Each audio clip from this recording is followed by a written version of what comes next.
बिस्मिल्लाहिर्रहमानिर्रहीम। उम्मीद है आप सब लोग खैरियत से होंगे, अपना ख्याल रख रहे होंगे। हमने चैप्टर 1 और चैप्टर 2 पढ़ लिया है और उसके कुछ क्वेश्चंस की प्रैक्टिस भी कर ली है। आज उसका पहला टेस्ट है, उसकी डिस्कशन करते हैं। तो देखते हैं इस डिस्कशन में, इसको समझने की कोशिश करें। क्वेश्चन नहीं भी आ रहा है तो उसका सोल्यूशन आपको नज़र आ रहा होगा। इसको for the sake of learning लें, not for the sake of grading. आइए करते हैं टेस्ट। चैप्टर 1, 2 और 3 की डिस्कशन करते हैं। Page 1, hints and solution, test 1। Question number 1 है, the relative abundance of the ions with the definite m over e value is measured by। Question ये है कि अगर हमने relative abundance का अंदाज़ा करना है किसी आयन की मास स्पेक्ट्रोमीटर में, तो उसका अंदाज़ा किस बात से किया जाता है। देखिए, relative abundance जो है इसके यूनिट होते हैं परसेंटेज। मीनिंग इसके ये होते हैं कि अगर हमारे पास 100 आइसोटोप्स हैं किसी एलिमेंट के, तो वो जो 100 आइसोटोप्स हैं किसी एलिमेंट के, तो उनमें से कोई एक पर्टिकुलर आइसोटोप जो है वो बाकी आइसोटोप्स के कंपैरेटिव उसकी परसेंटेज क्या है।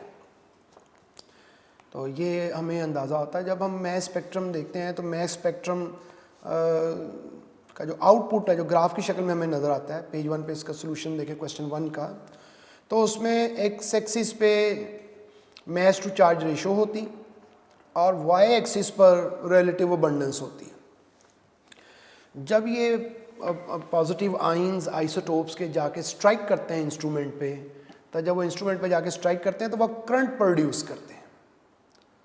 और जब जैसे ये ग्राफ है, नियॉन की एग्जांपल को ज़हन में रख के बताया गया है, तो अब 20 मास रखने वाला आइसोटोप जब वहाँ पे स्ट्राइक करेगा तो जितने 20 मास रखने वाले आइसोटोप होंगे, वन आफ्टर द अदर, वो सब उसी जगह बारी बारी एक लाइन में वहाँ पे स्ट्राइक करेंगे। और जब वो इस तरह से स्ट्राइक करेंगे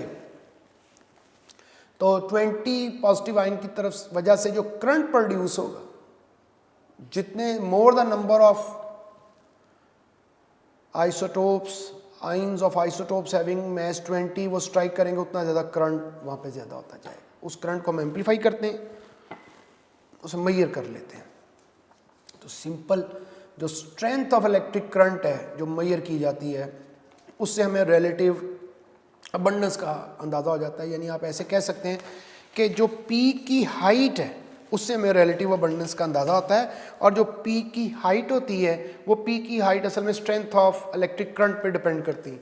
जितनी इलेक्ट्रिक करंट जो है वो ज़्यादा होता जाएगा, जितना किसी और वो कब ज़्यादा होगा, जितने आयंस ज़्यादा वहाँ पे स्ट्राइक करेंगे, तो उतनी पीक की हाइट ज़्यादा होती जाएगी। तो फिर strength of electric current is directly proportional to the height of the peak, which is directly proportional to the relative abundance of ions। तो फर्स्ट क्वेश्चन का आंसर बीटा है। क्वेश्चन नंबर 2 देखिए, हमें कह रहे हैं इस क्वेश्चन में 0.5 ग्राम हाइड्रोजन है, 16 ग्राम ऑफ ऑक्सीजन है, 7 ग्राम ऑफ नाइट्रोजन है, एसटीपी पे है। तो 3 गैसेस हैं अलग अलग, एक मिक्सचर है, एक ही जगह मौजूद है। तीनों गैसेस अलग अलग मैस है इनके, और एसटीपी पे वॉल्यूम कितना होगा। ये तीनों गैसेस एक ही कंटेनर में है, तो हम वॉल्यूम तो नंबर ऑफ मोल से बता सकेंगे एसटीपी पे। तो अब सबके मोल्स बना लेते हैं। सोल्यूशन में देखिए पेज 1 पे, तो इसमें हाइड्रोजन के मैस को हाइड्रोजन के मोलर मैस से, ऑक्सीजन और नाइट्रोजन के मैसेस, गिवन मैसेस को उनके मोलर मैस से डिवाइड किया है। सबके मोल फॉर्म कर लिए। टोटल मोल जो बन गए हैं सबके वो 1 है ऑफ ऑल द गैसेस। सब गैसेस के जो मोल हैं वो 1 हो गए। तो 1 मोल किसी भी गैस का एसटीपी पे जब होता है तो उसका वॉल्यूम 22.4 dm³ होता है। तो बीटा आंसर हो गया इस हवाले से। क्वेश्चन 3 देखिए, 8 ग्राम ऑक्सीजन है और 8 ग्राम ही हाइड्रोजन है। तो कहते हैं वाटर प्रोड्यूस हो रहा है। कहते बताइए इसमें ऑर्डर क्या है, लिमिटिंग कौन है, नॉन लिमिटिंग कौन है। पहले लिमिटिंग बताएं फिर नॉन लिमिटिंग बताएं। तो देखो क्वेश्चन 3 कैसे सॉल्व। इसमें इक्वेशन लिखी बैलेंस्ड, इक्वेशन के मुताबिक इनके मोल में जो रेशो है वो फाइंड कर ली, यानी जो इनके कोफिशिएंट्स हैं हाइड्रोजन और ऑक्सीजन के। अब दोनों के जो मैस गिवन है हाइड्रोजन और ऑक्सीजन के वो कर लिए, उन मैस से मोल्स फॉर्म कर लिए, उन मैस से मोल फॉर्म कर लिए। अब ये जो मोल फॉर्म किए हैं, कभी भी लिमिटिंग रिएक्टेंट मालूम करना तो इसका एक शॉर्टकट ये है कि रिएक्टेंट्स के मोल्स फॉर्म कर लें, उसे मोल्स में कन्वर्ट कर लें उनके मैस को, और जो किसी के मोल्स हैं उसको उसके कोफिशिएंट से डिवाइड कर दें। हाइड्रोजन के मोल्स हैं 4, उसको हाइड्रोजन के कोफिशिएंट 2 से डिवाइड कर दें। ऑक्सीजन के मोल हैं 0.25, उसको उसके कोफिशिएंट से डिवाइड कर दें। तो फिर जिसका आंसर कम आएगा वो लिमिटिंग रिएक्टेंट होगा। जो मैसेज रिएक्टेंट्स के गिवन है उनको मोल्स में कन्वर्ट करें, मोल्स में कन्वर्ट करने के बाद उन मोल्स को इक्वेशन के हाइड्रोजन के मोल्स को इक्वेशन में जो हाइड्रोजन का कोफिशिएंट है उससे डिवाइड कर दें, ऑक्सीजन के मोल्स को बैलेंस्ड इक्वेशन में जो ऑक्सीजन के कोफिशिएंट है उससे डिवाइड कर दें। जिसका आंसर कम है वो लिमिटिंग रिएक्टेंट है, तो ये आंसर बीटा बन गया। तो लिमिटिंग पता चल गया, तो दूसरा नॉन लिमिटिंग है। फोर्थ है, कहते हैं कंपाउंड है उसमें एक ही ऑक्सीजन का एटम है और ऑक्सीजन की परसेंटेज भी दे दी है। कहते हैं कंपाउंड का मोलर मैस बताएं या मॉलिक्यूलर मैस बताएं। इसको सॉल्व कैसे करेंगे? एक एटम ऑक्सीजन का तो उसका मैस, इसका मतलब 16 ग्राम हो गया। इसका मतलब उस कंपाउंड के अंदर ऑक्सीजन 16 ग्राम है। तो अब वो ऑक्सीजन की परसेंटेज है 3.2%, यानी ऑक्सीजन 3.2 ग्राम है टोटल मैस।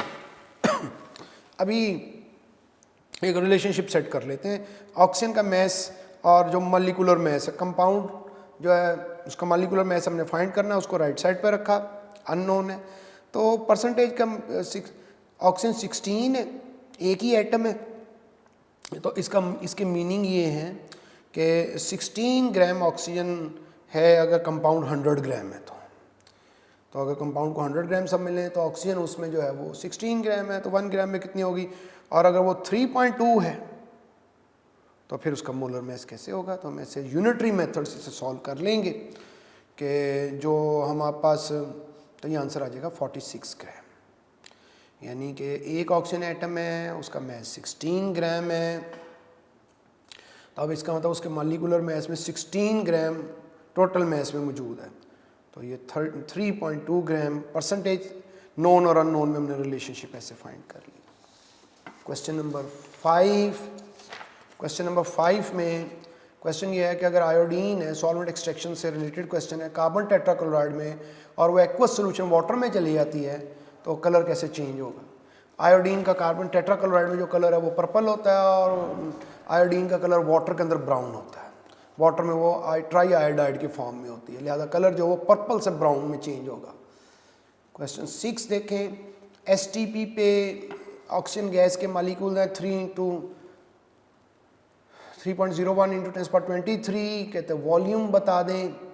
तो अब नोन और अननोन में रिलेशनशिप सेट कर लें। पेज 2 पर आज, पेज 2 पर इसका सोल्यूशन। तो अगर 6.02 × 10⁻23 मॉलिक्यूल्स होते ऑक्सीजन के तो उनका वॉल्यूम होता है 22414 cm3। तो अगर 1 मॉलिक्यूल होता तो यूनिटरी मेथड, और हमें जो मॉलिक्यूल हाफ कर दिए हैं तो वॉल्यूम को भी हाफ करते हैं। सिंपल है, मॉलिक्यूल हाफ हो गए हैं तो वॉल्यूम भी हाफ हो जाएगा। तो 6 का आंसर चार्ली हो जाएगा। 7th क्वेश्चन है 4.4 gram of unknown gas occupies 2.24 dm³ volume at standard temperature and pressure. Gas में भी, तो गैस को हम कैसे जानेंगे? मोलर मैस से जान सकेंगे हम उसे। तो अब गैस के मोलर मैस और उसके वॉल्यूम में रिलेशनशिप सेट करें और मोलर मैस को राइट साइड पे लिखें। तो एसटीपी पे किसी भी गैस के 22.4 dm³ हों, 22.4 dm³ हो तो वो 1 मोल होता है। अब जो हमें गिवन है वो ये है कि 2.24 dm³ गैस का है तो उसका मैस है 4.4 ग्राम। अगर हम 2.24 को 22.4 बनाएं तो इसे 10 से मल्टीप्लाई करना पड़ेगा, और 4.4 को भी 10 से मल्टीप्लाई करेंगे तो वो 44 बन जाएगा। तो इसका मतलब है कि अगर उस गैस का 22.4 dm³ वॉल्यूम होता, यानी 1 मोल होता, इतना वॉल्यूम 1 मोल का होता है, तो उसका मैस 44 ग्राम होता है। इसका मतलब वो गैस जो है जो 22.4 DM³ जो है, यानी उसका अगर हमारे पास 1 मोल है तो उसका 1 मोल का मैस 44 ग्राम है, तो 44 ग्राम कार्बन डाइऑक्साइड का मोलर मैस है, तो इसलिए गिवन गैस कार्बन डाइऑक्साइड होगी, ऑप्शन ए है। क्वेश्चन 8 में देखो, क्वेश्चन में हमें कहते हैं प्रोडक्ट को सेपरेट कैसे करेंगे। प्रोडक्ट की फिजिकल स्टेट्स भी गिवन है, रिएक्टेंट्स की भी। एक प्रोडक्ट लेड आयोडाइड सॉलिड है, पोटेशियम नाइट्राइड सॉल्यूशन है, तो यानी एक सॉल्युबल है कि इनसॉल्युबल है। सॉल्युबल को इनसॉल्युबल से सेपरेट करते हैं हम फिल्ट्रेशन के ज़रिए से। क्वेश्चन 9 कहते हैं किन में पार्टिकल्स की तादाद सेम होगी। पार्टिकल्स की तादाद तब सेम होगी जब मोल सेम होंगे। तो क्वेश्चन 9 का सोल्यूशन देखो, तो मोल किसके सेम है, मैस तो सब में, हर पेयर में मैस सेम है, जिसका मोलर मैस सेम होगा उसके मोलर मोल्स भी सेम हो जाएंगे। क्वेश्चन 9 का सोल्यूशन देखो, ऑक्सीजन के भी मोल फॉर्म किए हैं, N2H4 के भी मोल फॉर्म किए हैं, जहाँ मोल सेम है वहाँ पार्टिकल भी सेम होंगे। क्वेश्चन 10 डिफ्लेक्शन का ऑर्डर क्या है। तो डिफ्लेक्शन जो होती है ना, वो मैस ऑफ आइन के इन्वर्सली प्रोपोर्शनल होती है। हैवियर आइन मुश्किल से डिफ्लेक्ट होते हैं, उनको उनकी ट्रेजेक्ट्री से, उनके रास्ते से हटाना मुश्किल होता है मैग्नेटिक फील्ड में।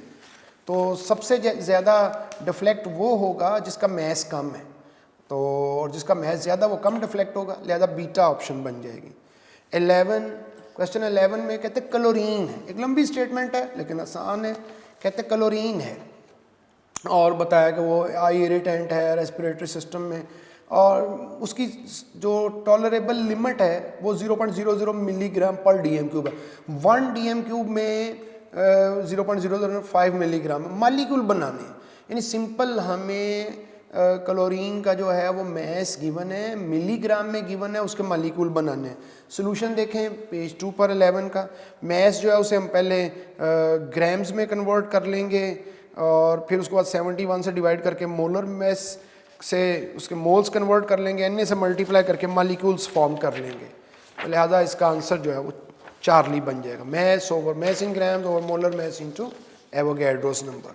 क्वेश्चन नंबर 12 देखो, तो क्वेश्चन नंबर 12 जो है कार्बन है, रेडियो एक्टिव आइसोटोप लिया उसका, तो कहते हैं किस में इतने इलेक्ट्रॉन, प्रोटॉन और न्यूट्रॉन है।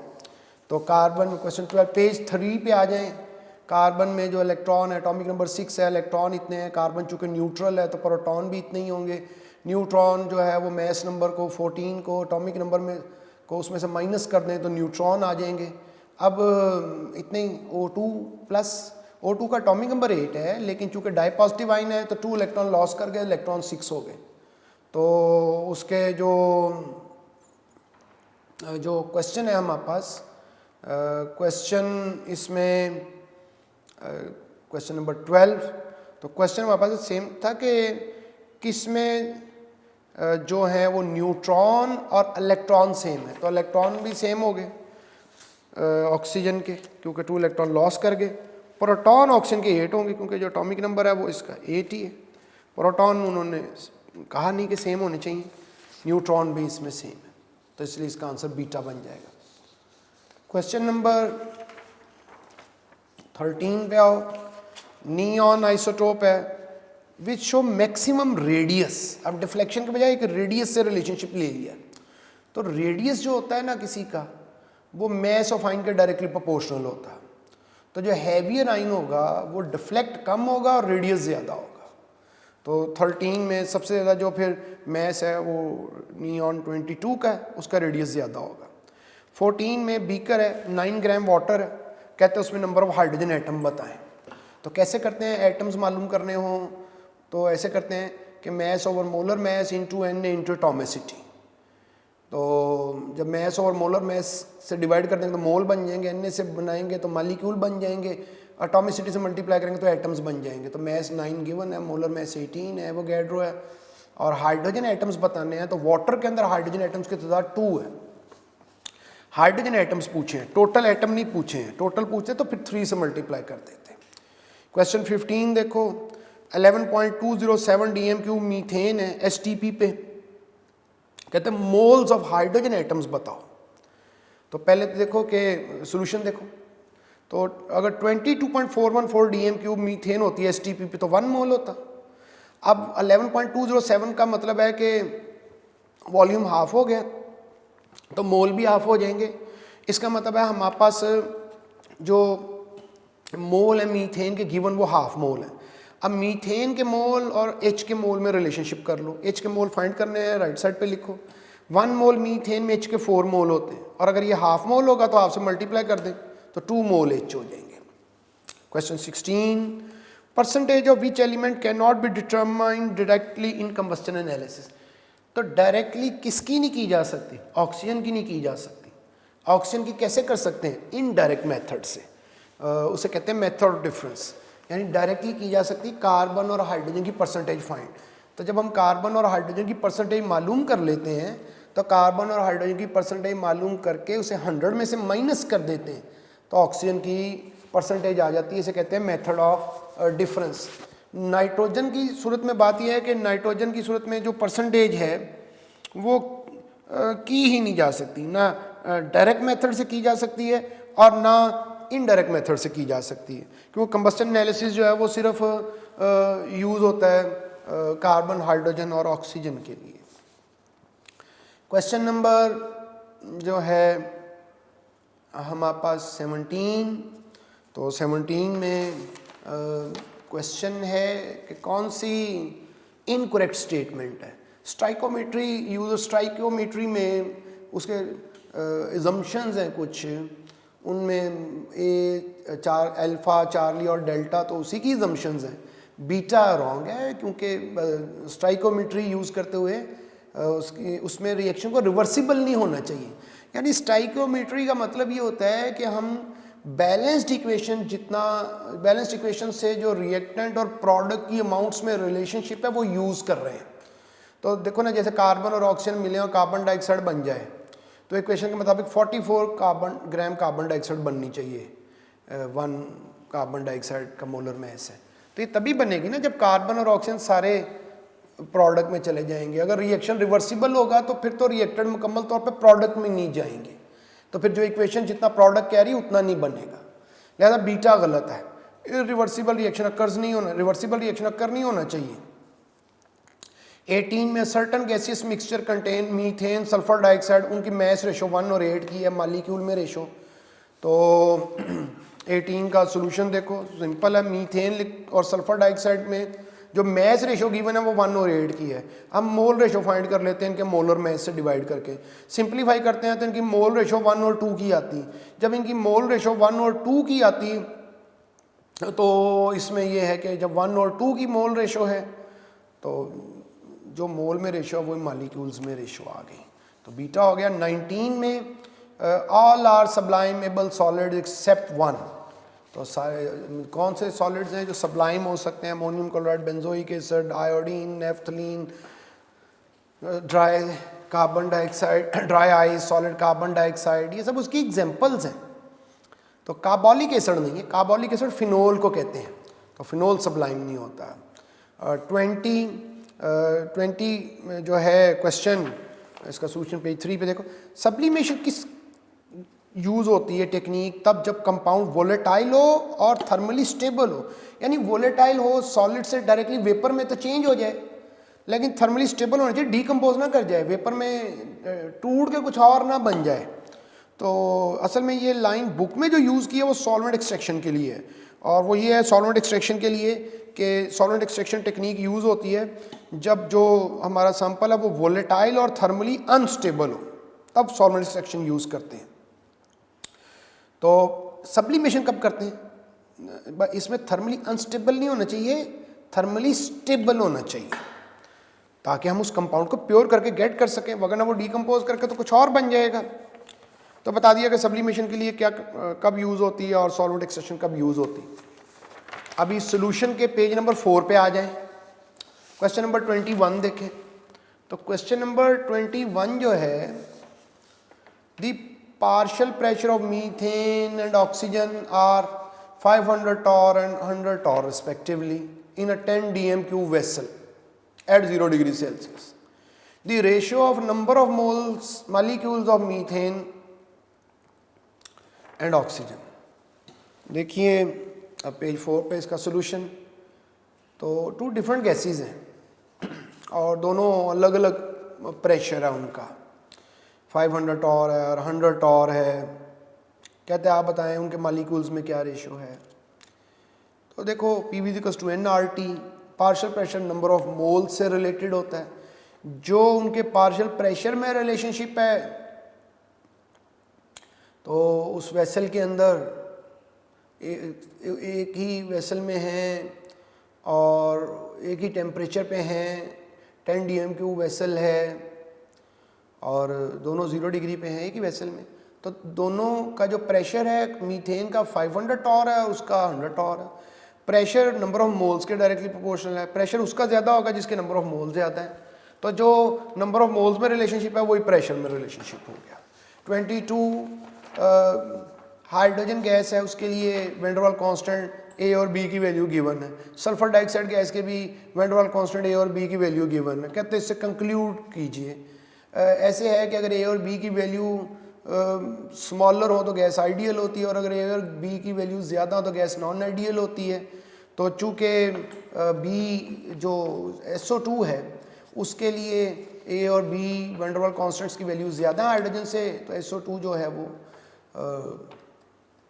नॉन आइडियल होगी, हाइड्रोजन के मुकाबले में डेविएट करेगी, बीटा आंसर हो जाएगा। 23 1 dm³ of oxygen at STP has mass. तो 1 dm³ STP पे तो पहले रिलेशनशिप कायम बनाते हैं, इसका डेवलप करते हैं कि ऑक्सीजन के वॉल्यूम और ऑक्सीजन के मैस में, मैस मालूम करना है तो मैस राइट साइड पे लिखते हैं।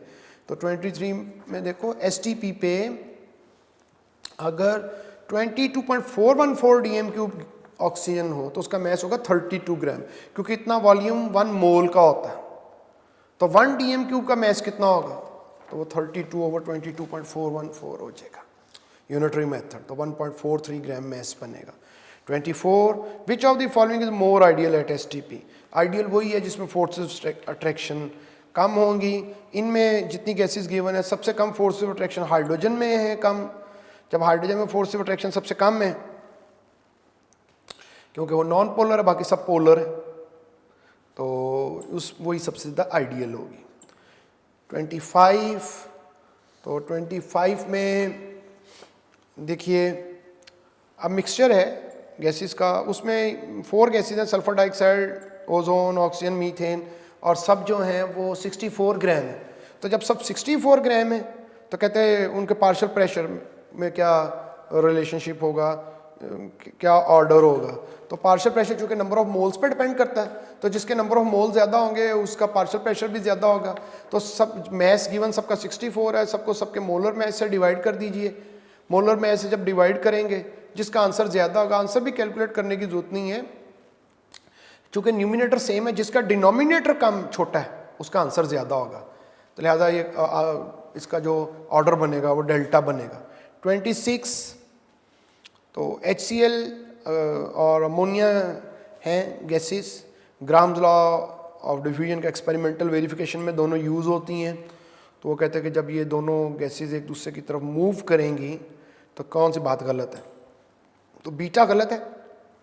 HCl डिफ्यूज़िस फास्टर, HCl जो है वो तो रेट ऑफ डिफ्यूजन जो है वो मोलर मैस के स्क्वायर रूट के इनवर्सली प्रोपोर्शनल है। HCl का मोलर मैस ज़्यादा है अमोनिया से, वो 36.5 है, अमोनिया का 17 ग्राम पर मोल है। तो HCl तो हैवियर है, तो वो तो स्लोअर डिफ्यूज़ करेगी। 27 according to kinetic molecular theory molecules increase in kinetic energy when they. देखें इसमें एक बात याद रखें कि एक तो ये कि एनर्जी और force of attraction inversely proportional होते हैं। जहाँ पे फोर्सेस ऑफ अट्रैक्शन वीक होंगी वहाँ एनर्जी ज़्यादा होगी। तो इसमें जो डी ऑप्शन है उसमें सॉलिड मेल्ट कर रहा है लिक्विड में, सॉलिड में अट्रैक्शन ज़्यादा होती हैं और लिक्विड में कम होती हैं। लिहाजा सॉलिड से जब लिक्विड में जाएंगे तो अट्रैक्शन कम हो रही है, अट्रैक्शन कम हो रही है तो एनर्जी ज़्यादा होगी। तो इसमें अल्फ़ा में देखो, अल्फ़ा जो है option are mixed with other molecule lower temperature, तो काइनेटिक एनर्जी तो टेम्परेचर के डायरेक्ट, अगर टेम्परेचर लो हो गया तो काइनेटिक एनर्जी कम हो जाएगी। बीटा में देखो फ्रोजन इनटू सॉलिड, लिक्विड जब फ्रीज करेंगे तो लिक्विड से सॉलिड में जाएंगे तो अट्रैक्शन स्ट्रांग हो जाएंगी, अट्रैक्शन स्ट्रांग हो जाएगी तो एनर्जी कम हो जाएगी। और कंडेंस्ड इनटू लिक्विड, यहाँ पे भी वेपर जब लिक्विड में जाएंगे तो अट्रैक्शन ज़्यादा हो जाएंगी, एनर्जी कम हो जाएगी। तो डेल्टा आंसर इसलिए बनेगा। 28 प्लाज्मा क्या है, डेफिनेशन है इसकी, डेल्टा बनेगा। प्लाज्मा में इलेक्ट्रॉन्स होते हैं, उसमें आयंस होते हैं और उसमें न्यूट्रल एटम्स होते हैं। हम किसी गैस को लेके तो बहुत ज़्यादा हीट करते हैं, और जब किसी गैस को लेके बहुत ज़्यादा हीट करते हैं तो जब बहुत ज़्यादा हीट करते हैं तो इसमें जो है वो हमारे पास, तो उसमें इलेक्ट्रॉन्स बनते हैं, आयंस बनते हैं और न्यूट्रल एटम्स बनते हैं। तो मतलब गैस से शुरू करते तो गैस ही क्यों नहीं कह देते, नया नाम क्या रख दिया प्लाज्मा? इसलिए कि उसकी जो प्रॉपर्टीज़ हैं, उसकी जो प्रॉपर्टीज़ हैं वो गैस से मैच नहीं करती हैं। ये जो set of combination of these particles बनेगा ना, तो एक नई स्टेट बनेगी। मतलब देखो, गैस में से करंट पास नहीं कर सकता, गैस नॉन कंडक्टर होती है, गैस नॉन कंडक्टर होती है। तो उसमें जब प्लाज्मा में से करंट पास करता है, वो तो इलेक्ट्रिक और मैग्नेटिक प्रॉपर्टीज़ दोनों शो करता है। बहरहाल ये प्लाज्मा है, प्लाज्मा की एग्जांपल ये नियॉन, साइन है, एनर्जी सेवर है, तो इनमें इलेक्ट्रॉन्स, आयंस, न्यूट्रल एटम्स सब मौजूद होते हैं। तो ये डेल्टा इसका आंसर बनेगा। 29 देखो, एट कांस्टेंट प्रेशर, तो कांस्टेंट प्रेशर पे what should be the percentage increase in temperature in kelvin for a 10% increase in volume. देखिए, चार्ल्स लॉ में हमने पढ़ा था कि चार्ल्स लॉ की 2 डेफिनेशन है।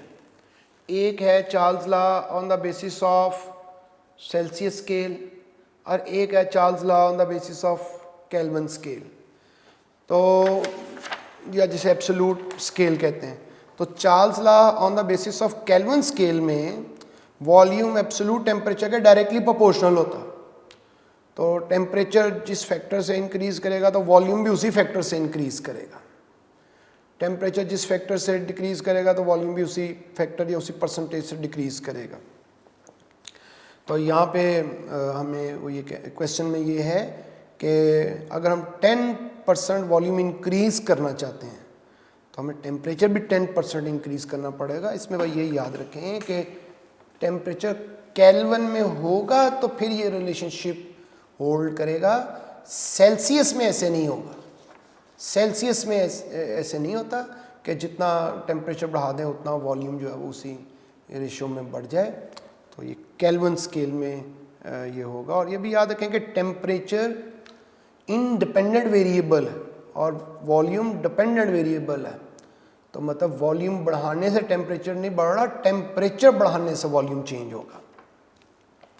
लिहाजा 29 का जो आंसर है वो हमारे पास बीटा है। 30, क्वेश्चन नंबर 30 है कि by what factor the pressure on a gas can be decrease to triple the volume. Solution देखो पेज 4 पे, देखो बॉयल्स लॉ जो है उसमें प्रेशर और वॉल्यूम इनवर्सली प्रोपोर्शनल होते हैं। अभी चार्ल्स लॉ में वॉल्यूम और टेम्परेचर डायरेक्टली प्रोपोर्शनल होते हैं, यहाँ बॉयल्स लॉ में वॉल्यूम और प्रेशर इनवर्सली प्रोपोर्शनल होते हैं कांस्टेंट टेम्परेचर पे। देखो, जब भी कभी 2 वेरिएबल आपस में रिलेट हो रहे हों, उनमें साइन ऑफ प्रोपोर्शनैलिटी हो, और अगर दोनों वेरिएबल के कोफिशिएंट्स 1 हो, अगर दोनों वेरिएबल जो हैं उनके कोफिशिएंट्स 1, मतलब देखो अगर मैं 29 पे ही कहूँ बात के, टेम्परेचर भी उसका भी एक्सपोनेंट 1 था और वॉल्यूम का भी एक्सपोनेंट 1 था, तो इससे लीनियर रिलेशनशिप फिर बोलते हैं। इसका मतलब फिर ये होता है कि अब टेम्परेचर जितना बढ़ेगा या कम होगा, वॉल्यूम भी उतना बढ़ेगा और कम होगा। इसी तरह से ये जो बॉयल्स लॉ है, इस बॉयल्स लॉ में प्रेशर का भी एक्सपोनेंट 1 है और वॉल्यूम का भी एक्सपोनेंट 1 है।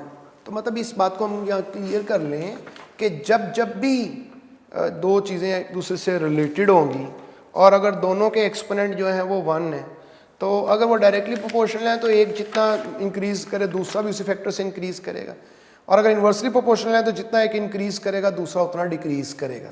अभी इस क्वेश्चन में देखो ना, वो कहते हैं कि by what factor the pressure on gas be decreased.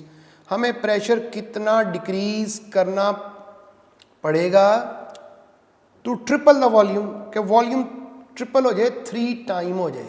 इसका मतलब वॉल्यूम को 3 से मल्टीप्लाई करना है। तो वॉल्यूम को 3 से मल्टीप्लाई करना है तो प्रेशर को 3 से डिवाइड करना पड़ेगा। प्रेशर 3 टाइम लेस करेंगे तो वॉल्यूम 3 टाइम जो वो ज़्यादा होगा। तो हमने चैप्टर 1, 2, 3 का टेस्ट जो है वो डिस्कस किया है। इसका सोल्यूशन भी आपके सामने है। तो उम्मीद है कि कुछ बातें समझ आई होंगी। जहाँ पे इनमें प्रॉब्लम होगी वो आप शेयर कीजिएगा। चैप्टर 1, 2, 3 के लेक्चर्स में जिन क्वेश्चंस की हमने प्रैक्टिस की है, टेस्ट में जिनकी प्रैक्टिस की है, आम तौर पे जो टेस्ट है ज़्यादातर क्वेश्चन बहुत मुश्किल नहीं होते। टेस्ट वैसे ही रखा गया है। प्रैक्टिस के लिए हमने लेक्चर के दौरान भी बहुत सारे क्वेश्चन किए हैं। अपना ख्याल रखिएगा। बहुत शुक्रिया।